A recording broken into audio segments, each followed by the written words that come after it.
Assalamu alaikum masu sauraron mu, barka da zuwa wannan tasha tamu ta Arewa Fakes TV, tasha da ke kawo muku labarai kan abubuwa da suka shafi fitattun jaruman Kannywood. A wannan karan wannan tasha ta zo muku da wasu kalmomi da abubuwa na ban al'ajabi wanda wasu jaruman Kannywood suka yi kafin rasuwarsu. Wanda wannan abubuwa sun matakar so su zuciyoyin masoyansu da kuma sauran al'umma. Amma idan wannan shine zuwanka na farko shafin mu, to ka danna mana subscribe da kuma alamar ƙararrawa domin samun sabbin shirye-shiryenmu idan mun ɗaura.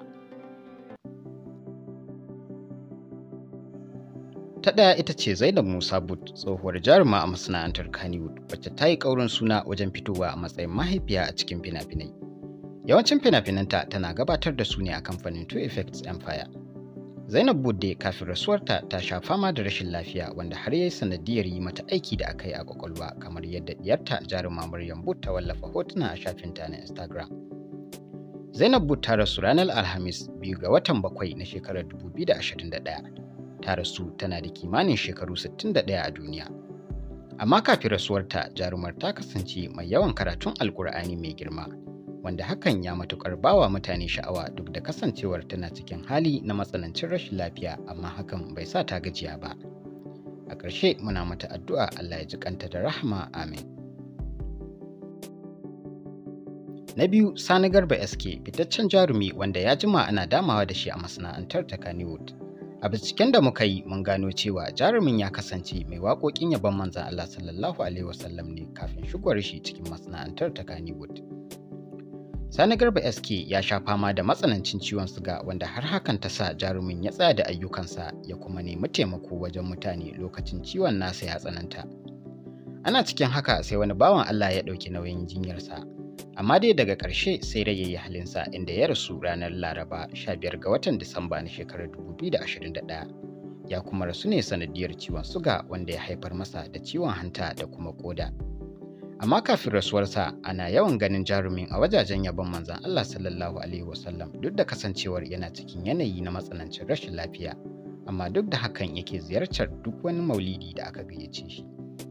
Sai bayan rasuwarsa ne wani faifan bidiyo ya bazu a kafafen sada zumunta, wanda ya sa mutane suka cika da mamaki ganin yadda jikinsa ya yi matukar canzawa saboda irin hali na ciwo da yake ciki, amma kuma a hakan ya ziyarci wannan wuri. Shi ma a ƙarshe muna masa addu'a Allah ya ji kanshi da rahama, amin.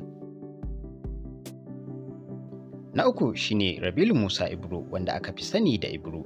Dukkan ma'abocin kallon fina-finan Hausa musamman ma na barkwanci, to da an ambaci sunan Ibro ya san kowa ake nufi.